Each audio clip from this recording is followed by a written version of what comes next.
Shalom. Shalom. Selamat malam teman-teman ya.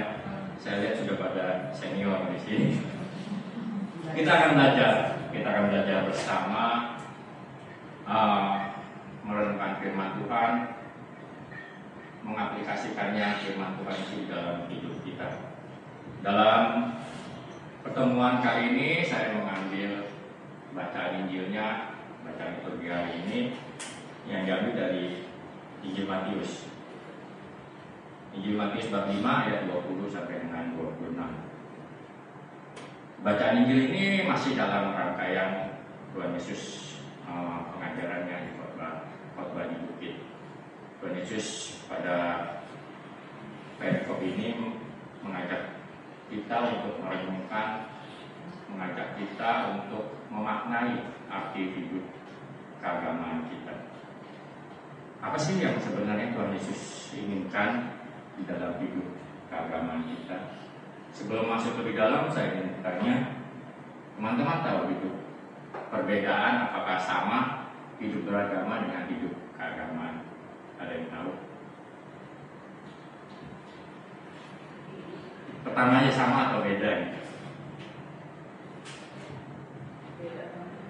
Hidup beragama dan hidup keagamaan beda ya. Ada yang tahu alasannya?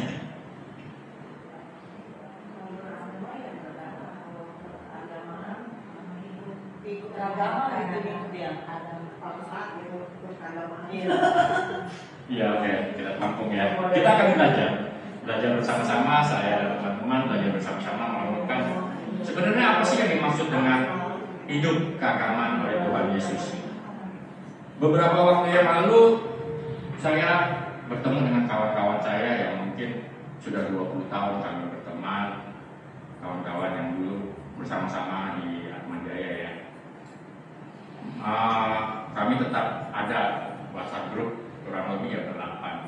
Agamanya campur, ada Islam, ada Kristen, dan beberapa ada yang Katolik. Kami berjumpa karena teman saya ini satu di grup itu meninggal. Dia kena kanker lidah, sininya bolong, dan akhirnya dia meninggal. Pada perjumpaan itu singkat cerita, pulangnya kami sempat mampir di rest area karena rumah dukanya di Oasis Tangerang. Kami mampir di rest area ngobrol-ngobrol, dan teman saya mulai bercerita. Teman saya perempuan beragama Katolik, sebut saja namanya Bunga gitu kan ya. Beragama Katolik.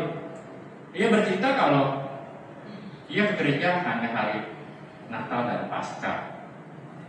Dia beralasan karena hidup kesehariannya tidak pantas untuk menyambut Ekaristi. Di titik yang sama saya salut dengan teman saya ini karena ia begitu menghargai yang namanya Ekaristi. Ia tidak pantas, makanya dia pas Natal dan Paskah ia baru ke gereja, dan itu pun dia benar-benar mempersiapkan. Dia ngaku dosa, dan selama ngaku dosa sampai hari H mungkin dia melakukan yang baik, tidak melakukan dosa keseharian.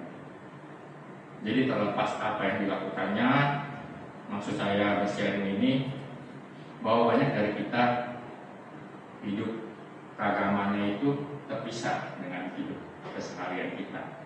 Kita hidup beragama hanya Jumat dan Sabtu dan Minggu, ataupun hanya Natal dan Paskah, tapi hidup keseharian kita berbeda. Ada dua dunia yang kita miliki. Mungkin ini sering terjadi di dalam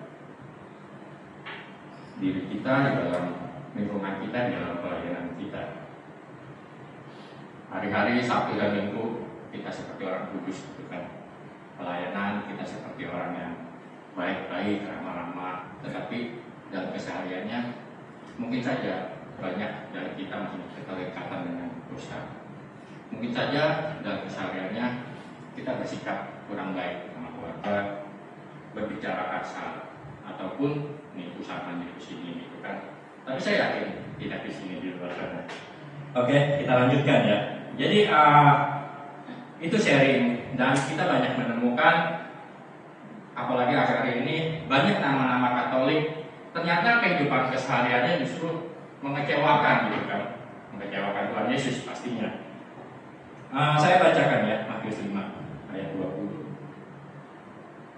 Maka aku berkata kepadamu, jika hidup keagamaanmu tidak lebih benar daripada hidup keagamaan ahli Taurat dan orang-orang Farisi, sesungguhnya kamu tidak akan masuk dalam kerajaan surga.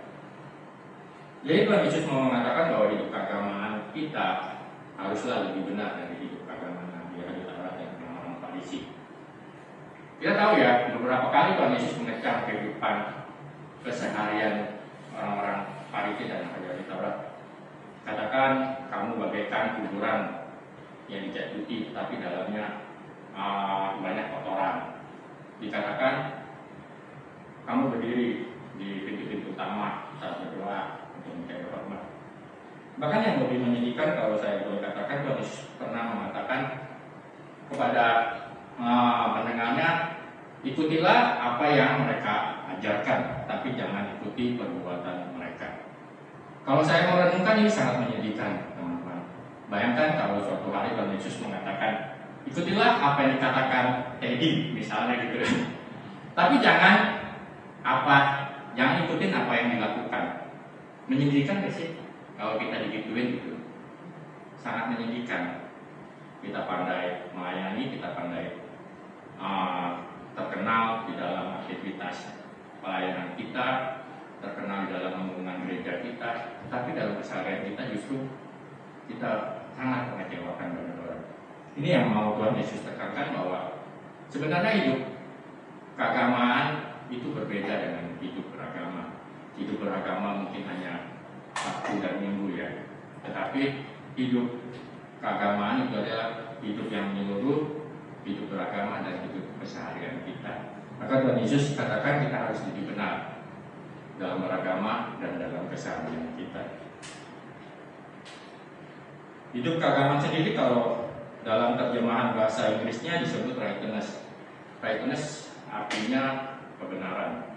Jadi kebenaran, hidup keagamaan adalah sikap hidup yang berdasarkan kebenaran Allah. Sikap hidup berarti kan tidak hanya Sabtu dan Minggu ya. Sikap hidup justru harus keseluruhan hidup kita. Bagaimana keseharian kita, bagaimana pekerjaan kita, bagaimana kita berkata-kata, bagaimana kita berumah tangga, itu sebenarnya itu termasuk dalam hidup keagamaan kita. Maka di ayat selanjutnya Tuhan Yesus memberi pengajaran. Kita bisa melihat bahwa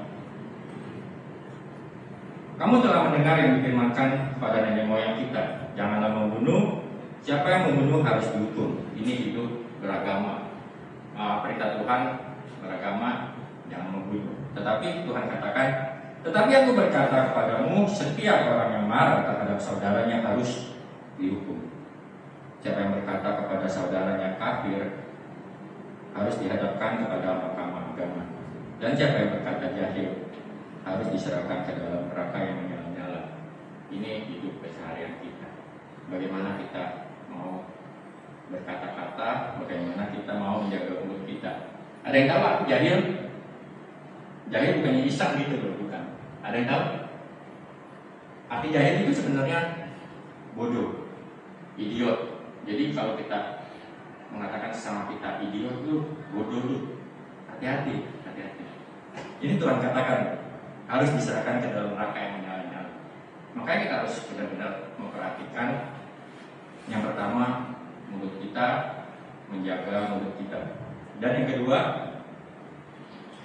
sebab itu jika engkau mempersembahkan persembahanmu di atas mezbah dan engkau teringat akan sesuatu yang ada dalam hati saudaramu terhadap engkau, tinggalkanlah persembahanmu di depan mezbah itu dan pergilah berdamai dahulu dengan saudaramu, lalu kembali untuk mempersembahkan persembahanmu. Jadi yang kedua, Tuhan menghendaki kita hidup dalam perdamaian, dalam damai. Ada ahli Taurat yang dipuji oleh Tuhan Yesus sebagai orang bijaksana. Ketika ia bertanya, Tuhan, hukum apa yang paling utama? Tuhan katakan, kasihilah Tuhan Allahmu dengan segenap hati, dengan segenap akal budi, dan dengan segenap kekuatanmu, dan kasihilah sesamamu seperti dirimu sendiri. Maka ahli Taurat itu berkata, benar Tuhan, benar. Itu yang utama dari semua persembahan dan korban bakaran. Tuhan Yesus mengatakan, orang ini bijaksana dan engkau tidak jauh dari surga. Jadi hidup berdamai itu sesuatu yang lebih utama daripada hidup beragama kita. Hidup berdamai itu sebenarnya itulah hidup keagamaan kita. Ketika kita keseharian kita mengusahakan perdamaian, maka saya rasa seperti yang Tuhan Yesus katakan, kita tidak jauh-jauh dari kerajaan surga. Amin, teman-teman. Ya, segeralah berdamai dengan lawanmu selama engkau bersama-sama dengan dia di tengah jalan, supaya lawanmu itu jangan menyerahkan engkau kepada hakim, dan hakim itu menyerahkan engkau pada pembantunya, dan engkau dilemparkan ke dalam penjara. Aku berkata kepadamu, sesungguhnya engkau tidak akan keluar dari sana sebelum engkau membayar hutangmu sampai lunas. Jadi Tuhan Yesus sungguh-sungguh menekankan bahwa hidup keagamaan kita bukan hanya hidup beragama, tetapi hidup keagamaan kita meliputi keseluruhan hidup kita. Bagaimana kita mau hidup sehari-harinya sebagai persembahan bagi Tuhan. Itu sebenarnya yang Tuhan Yesus mau tekankan. Masih banyak kalau kita melanjutkan bacaan-bacaan tentang khotbah di bukit. Tetapi pada malam hari ini kita mau merenungkan bersama-sama ya teman. Kita mau refleksikan, kita mau belajar bersama bagaimana hidup keagamaan kita. Mungkin kita terlihat oke lah gitu di gereja. Saya pun mungkin terlihat oke di gereja gitu. Tetapi mungkin saja dalam hati kita, dalam hati saya, hati teman-teman masih ada yang namanya keterikatan dengan dosa. Masih saja suka marah-marah, masih saja suka berkata kasar, masih saja suka mencari permusuhan satu dengan yang lain. Itu kita mau perbaharui di dalam setiap kelemahan kita. Saya rasa hidup berdamai, kita mau interpretasi diri. Berdamai itu ada tiga: berdamai dengan Allah, berdamai dengan diri sendiri, dan berdamai dengan sesama kita. Kita mau lakukan itu setiap hari. Mungkin kalau ada salah atau dosa, kita mau berdamai dengan Tuhan, kita mau pengampunan, kita mohon rahmat. Atau ketika kita gampang marah, mudah emosi, mudah cari perkara gitu kan, ribut-ribut, mungkin kita perlu namanya berdamai dengan diri kita. Kita ada luka hati, atau kita masih ada amarah gitu kan. Dan ketiga, kita mau berdamai dengan sesama kita, sehingga apa yang kita lakukan itulah menjadi hidup keagamaan kita. Kita mohon isinya.